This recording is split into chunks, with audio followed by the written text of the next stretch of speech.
Mga kapuso, nagsasagawa po ng random check ang SAIC sa ilang mga bus sa Parañaque Integrated Terminal Exchange o PITX. May isang bus driver na tinikitan dahil sa bukod sa walang rehistro ay pudpud ang gulong ng kanyang bus.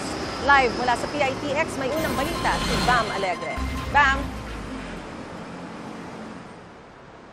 Maris, good morning. Nagsagawa ng biglaang inspeksyon ng SAIC o Special Action and Intelligence Committee for Transportation dito sa PITX. At narito tayo ngayon sa bus gate 10 kung saan tinitignan muna yung mga city bus. Meron silang isang bus driver na tinikitan dahil yung kanyang pinamanehong bus ay hindi roadworthy. Ika nga, ano ibig sabihin nito? Yung mga gulong ay pudpud. Yung fire extinguisher daw ay wala ron sa mismong bus.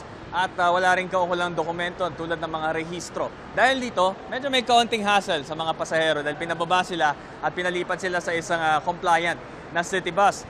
Ngayon, yung mga pasahero medyo nainis ng kaunti dahil uwing-uwi na, pero ayon naman sa SAIC, ito ay para sa safety nila. No? Talagang tiyak na roadworthy yung kanilang sasakyan.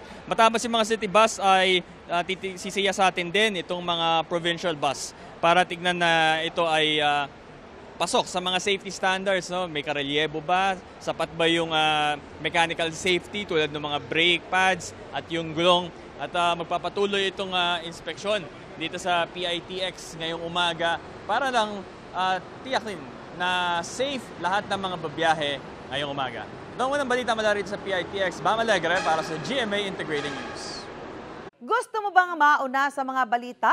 Mag-subscribe na sa GMA Integrated News sa YouTube at tumutok sa unang balita.